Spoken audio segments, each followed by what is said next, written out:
Dans cet enregistrement, nous allons répondre à une question essentielle. Quels sont les actes obligatoires de l'ablution?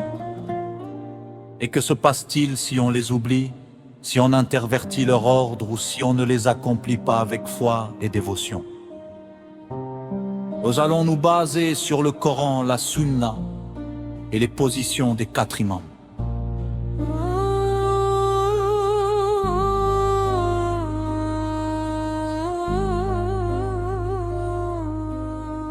Commençons par rappeler le verset coranique.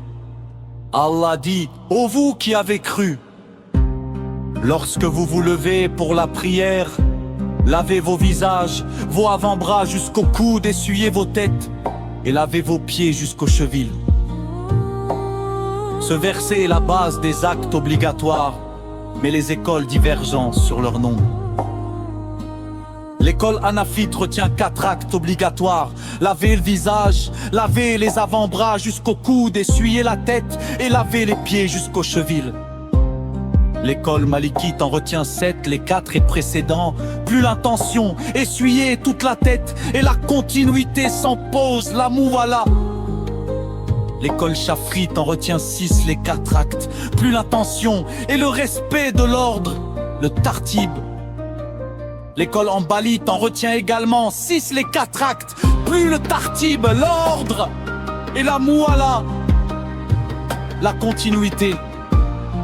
Si tu oublies un acte obligatoire, selon l'école que tu suis, l'ablution peut être invalide. Toutes les écoles s'accordent sur un point: un acte obligatoire omis, même par oubli, rend l'ablution incomplète.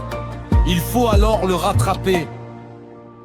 Si tu t'en rends compte après la prière, celle-ci n'est pas valide selon la majorité.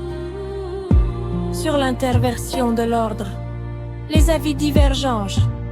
Les chafites et les hanbalites considèrent que l'ordre tartib est obligatoire.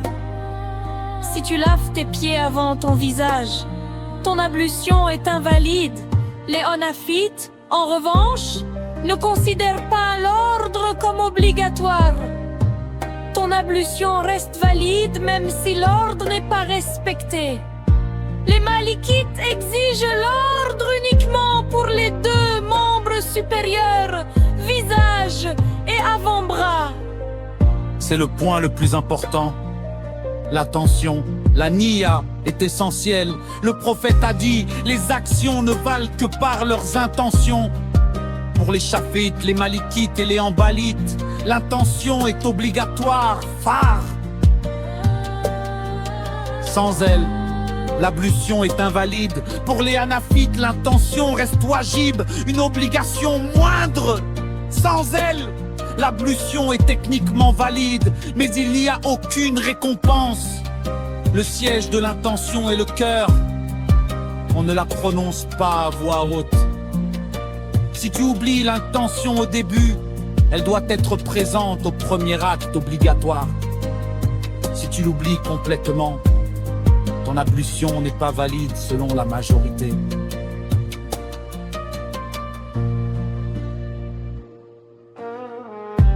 En résumé, retiens ces 3 points. Premier point: les actes obligatoires varient de 4 à 7 selon ton école. Deuxième point: l'ordre est obligatoire pour les chafites et hanbalites, pas pour les hanafites. Troisième point: l'intention est au cœur de tout acte d'adoration. Sans elle, selon la majorité, ton ablution n'est pas valide. Et Allah, c'est mieux.